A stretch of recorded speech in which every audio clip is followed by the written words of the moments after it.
রাত হলে এই গ্রামের কেউ আর ঘরের বাইরে পা রাখে না, কারণ অন্ধকার নামলে এই গ্রামে ঘুরে বেড়ায় এক ভয়ঙ্কর জিন। যেই তার সামনে পড়ে তাকে নির্মমভাবে হত্যা করে সেই শয়তান জিন। এখানেই শেষ নয়, এই গ্রামের অনেক মানুষ কোনো কারণ ছাড়াই নিজে নিজেই আত্মহত্যা করতে শুরু করে। এর পিছনে আসল রহস্যটা কি? কেন রাত হলেই বন্ধ দরজার পেছন থেকে ভয়ঙ্কর কিছু হাত বেরিয়ে আসে? কি আছে সেই অভিশপ্ত ঘরের ভিতরে? পাশেই আরেকটা ঘরের ভিতর জীবন্ত মানুষদের গলা কেটে বস্তার মধ্যে ভরে ঝুলিয়ে রাখা হয়, আর তাদের রক্ত টপ টপ করে পড়ে একটা কলসিতে জামা হতে থাকে। একটা গা হিম করা ইন্দোনেশিয়ান হরর মুভি থাগাদ, যার প্রতিটা দৃশ্য তোমাকে ভিতর থেকে কাঁপিয়ে দেবে। শুরুতেই দেখা যায় বাগাস নামের এক ছেলে হাতে জায়নামাজ নিয়ে ঢুকছে গ্রামের এক পুরাতন মসজিদে। চারদিকে অদ্ভুত নীরবতা, এখনো আজান হয়নি, তাই বাগাস নিজেই আজান দিতে শুরু করে।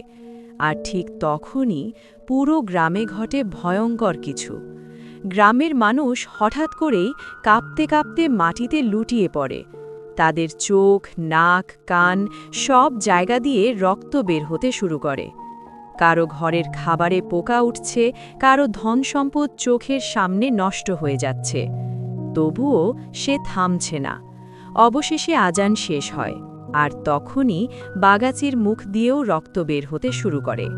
কিন্তু প্রশ্ন হলো, আজান দেওয়ার সাথে সাথেই কেন পুরো গ্রামে এমন ভয়ঙ্কর ঘটনা ঘটছে?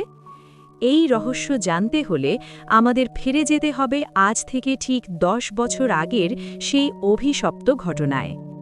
অতীতের ঘটনায় আমরা দুইজন মেয়েকে দেখতে পাই। তাদের দেখে মনে হচ্ছিল একজনের ঘাড়ে জিন ভরে করেছে এবং অন্যজন তার ভিতর থেকে জিন পাড়ানোর চেষ্টা করছে। সেই সাথে এসব কিছু ক্যামেরা বন্দি করছিল তাদেরই বন্ধু বাগাস। মূলত তারা তিনজনই বন্ধু। আসলে এতক্ষণ যাবৎ তারা অভিনয় করছিল জিন তাড়ানোর। এই দুইজন মেয়ের নাম ছিল আইনুর ও রিনি। আইনুর ছিল এতিম, আর সে এই কারণেই ছোটবেলা থেকে মাদ্রাসার এক কেয়ারটেকারের কাছে বড় হয়েছে। সেই কেয়ারটেকারের নাম ছিল রহমত। সেই গ্রামে মুলিয়া নামের আরেক ব্যক্তি ছিল।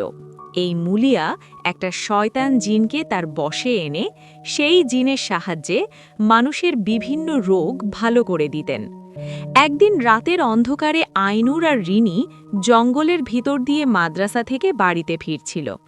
তবে পথে রিনির মনে হয় সে তার একটা প্রয়োজনীয় জিনিস মাদ্রাসায় ফেলে এসেছে, যেটা নেওয়ার জন্য রিনি আইনুরকে সেখানেই একা রেখে জিনিসটা আনতে চলে যায়।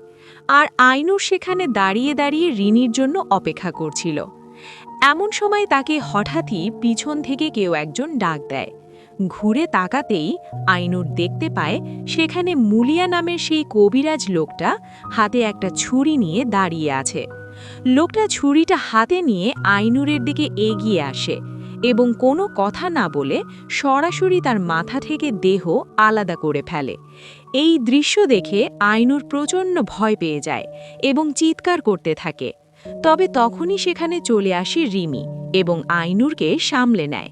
তবে অবাক করার বিষয় হলো, রিনি সেখানে আসতেই ওই লোকটার দেহটা সেখান থেকে উধাও হয়ে যায়।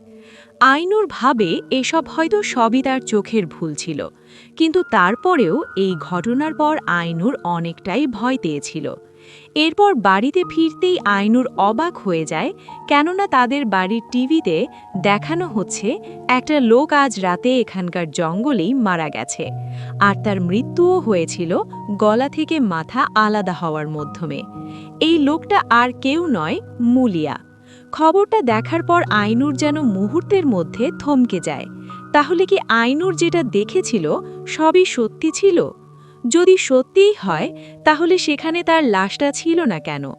এসব বসে বসে আইনুর যখন চিন্তা করছিল, ঠিক তখনই তার কাছে তার পালিত বাবা এসে আইনুরকে জানায়, আজ রাতে যে লোকটা মারার গেছে সেটা তোমার নিজের বাবা। আইনুর যেন মুহূর্তের মধ্যে থমকে যায়। তারপরেও নিজেকে সামলে নিয়ে বলে, আমি তো জানতাম আমার বাবা ছোটবেলায় মারা গেছে। তার উত্তরে রহমত বলে, এই কথা সে তার মায়ের কথাতেই লুকিয়ে রেখেছিল। বিশ্বাস করো, আমি কোনো কিছু থেকে তোমাকে বঞ্চিত করতে চাইনি। এমনকি তোমার মায়ের দেওয়া কিছু জিনিস এবং তোমার মায়ের দেওয়া টাকাগুলো খরচ করিনি। তার মায়ের রেখে যাওয়া জিনিসগুলোর মধ্যে আইনুরের মায়ের আর বাবার একটা ছবি ছিল, যেটা দেখে আইনুর আরও ইমোশনাল হয়ে পড়ে এবং কান্না করতে থাকে। তাই সে তার দুই বন্ধু রিনি আর বাগাসকে নিয়ে অলিপুরে যায় তার বাবাকে শেষবারের মতো দেখার জন্য। সেখানে গিয়ে দেখতে পায় সেখানে মুলিয়ার অনেক ভক্ত তার বাড়িতে কান্নাকাটি করছিল। তখনই আইনুরের সামনে আসে লাম নামের একটা লোক। এই লোকটা ছিল তার বাবার ছোট ভাই। সে আইনুরকে তার পরিচয় জানিয়ে আইনুরকে তার বাবার কাছে নিয়ে যায় এবং আইনুর তার বাবাকে শেষবারের মতো দেখে। এরপর আইনুরের বাবার কবর দেওয়া শেষ হলে সেখান থেকে আস্তে আস্তে সবাই চলে যায়। কবর দেওয়া শেষ হওয়ার পর আইনুরকে লাম একটা গোপন ঘরে নিয়ে যায়। এই সেই ঘর, যেই ঘরে তার বাবা তার শক্তি নিয়ে সাধনা করত। সেই সাথে তার হাতে একটা বই দিয়ে বলে, এটা তোমার বাবার বই, এই বইটা সে তোমার জন্য রেখে গেছেন।